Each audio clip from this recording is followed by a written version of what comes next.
तेलंगाना देखिए न्यूज़ में आप तमाम के खैर मकदमे में बढ़ते हैं। खबर की जानिब खातून के मर्डर केस जो कि गुज़िश्ता 3 रोज़ पहले पेश आया था। इस सिलसिले में एक शख्स को किया गिरफ्तार। बताया गया कि अनुसिया 35 साल चवल्डा विलेज के रिहायशी इस खातून के राजू नामी एक शख्स के साथ 2 साल से ताल्लुकात बताए गए थे। इस सिलसिले में एक शख्स ने इस खातून का कत्ल कर डाला।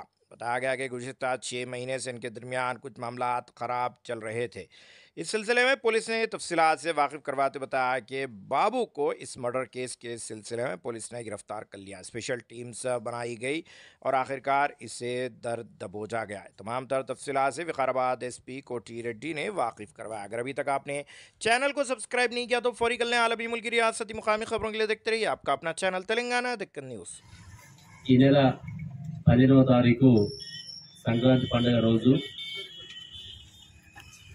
వికారాబాద్ టౌన్ పోలీస్ స్టేషన్ పరిధిలో ఉన్నటువంటి పుల్మద్ది గ్రామంలో ఒక అన్ఐడెంటిఫైడ్ డెడ్ బాడీ పార్షియల్గా కాల్చివేసి ఉందని చెప్పేసి ఆ గ్రామ సర్పంచ్ అయినటువంటి తిమ్మాపురం మాధవరెడ్డి గారు పోలీస్కి కంప్లైంట్ ఇవ్వడం జరిగింది. ఇచ్చిన వెంటనే ఇమీడియట్గా ఆ రోజు నేను సెలవులో ఉన్నాను. అసిస్టెంట్ ఎస్పీ గారికి ఇన్ఛార్జి ఉన్నారు. అసిస్టెంట్ ఎస్పీ గారు, టౌన్ DSP నరసింహులు అండ్ మన శ్రీనివాస్ కూడా యాక్చువల్ లీవ్లో ఉండే. అప్పుడు ఆంజనేయులు మోహన్పేట CI ఇన్ఛార్జి ఉన్నారు. వీరందరూ కూడా ఇమీడియట్గా సీన్ విజిట్ చేయడం, డాగ్ స్క్వాడ్ పిలిపించడము, అక్కడ ఉన్నటువంటి ఎవిడెన్స్ అంతా కూడా కలెక్ట్ చేయడము, ఇమ్మీడియట్గా లుకౌట్ నోటీసు పంపించడము.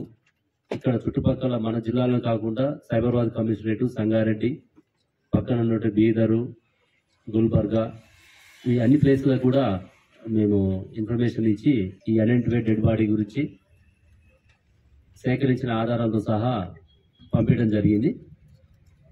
ఆ రోజు నుంచి ఈ రోజు వరకు కూడా దాని టాప్ ప్రయారిటీ పెట్టుకొని ఈ కేసుని ఛేదించడం జరిగింది.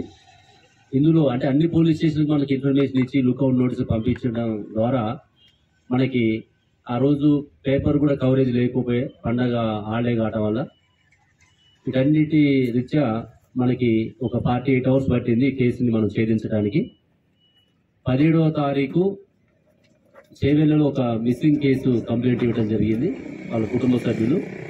దాన్ని ఆధారంగా చేసుకొని ఇమీడియట్గా వాళ్ళు మాకు సమాచారం ఇవ్వగానే CI అక్కడికి వెళ్ళి ఆ కేసు వివరాలు సేకరించి ఆ కుటుంబ సభ్యులతో మాట్లాడిన తర్వాత ఆ డెడ్ బాడీని గుర్తించడం జరిగింది. ఎర్రోళ్ళ అనసూయ అని చెప్పేసి, సుమారుగా ఏజీ 30 నుంచి 35 సంవత్సరాలు ఉంటుంది. దాని తర్వాత వాళ్ళు ఇచ్చినటువంటి ఆధారాలు, ఆమె యొక్క సెల్ ఫోన్ నెంబరు, మిగతా వివరాలన్నింటినీ సేకరించిన తర్వాత నేరస్తులు ఎవరై ఉంటారు అనే దాని మీద అన్ని సమాచారం సేకరించి CCTV ఫుటేజెస్, ఇతర టెక్నాలజీస్ కూడా దానికి అనుసంధానం చేస్తూ చేయడం ద్వారా మనకి నేరస్తుడు వాళ్ళు కూడా అనుమానం ఈ హౌస్పల్లి బాబు అని చెప్పేసి వాళ్ళు ఇవ్వడం జరిగింది. అతని ఆధారాలు, ఈ అమ్మాయి యొక్క సెల్ ఫోను లొకేషన్ తీసుకుంటే మనకి ఈ హౌస్పల్లి బాబే మనకి నేరస్తుడు అని చెప్పి తెలియజేసింది ఇందులో. అది వీళ్ళిద్దరి యొక్క కనెక్టివిటీ ఏంటంటే గత 3-4 సంవత్సరాల నుంచి ఇక్కడ మృతురాలైనటువంటి ఎర్రోల అనసూజకి మ్యారేజ్ అయిన తర్వాత ఒక 5 సంవత్సరాలు అవుతుంది. అతని భర్త చనిపోయి పిల్లలు కూడా లేరు. చేవెళ్లలో ఉంటూ డైలీ కూలి పని చేసుకుంటూ ఉండేది.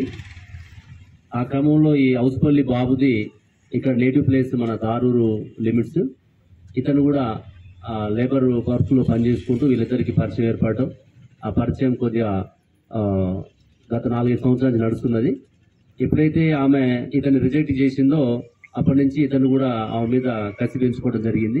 అతని దగ్గర రానిట్లేదు అనే ఉద్దేశంతో. అయితే గతంలో కూడా ఇతను కొన్ని డబ్బులు ఇచ్చాడు, నేను మృతురాలకి డబ్బులు ఇచ్చినా నాకు డబ్బులు ఇవ్వట్లేదు, నన్ను దగ్గరికి రానిట్లేదు అని చెప్పేసి ఆమె మీద కొంచెం అనుమానం కూడా పెంచుకోవడం జరిగింది.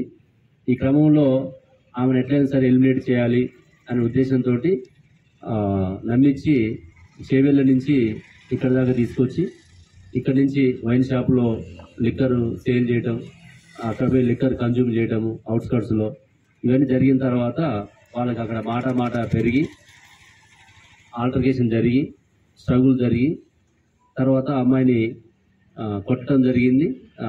మన స్మాదరింగ్ చేశారు. ఆ తర్వాత ఆమె చీరతోటే గట్టిగా గొంతు బిగించడం జరిగింది. దాంతో చనిపోయిందని తెలిసిన తర్వాత ఆ చీరతోటే అక్కడ చుట్టుపక్కల ఉన్న గడ్డిని సేకరించి అక్కడ గుర్తుపట్టకుండా శవాన్ని గుర్తుపడితే ఎమ్మటే ఐడెంటిఫై అయితే చెప్పేసి గుర్తుపట్టకుండా ఉండాలని కాల్చివేయడం జరిగింది.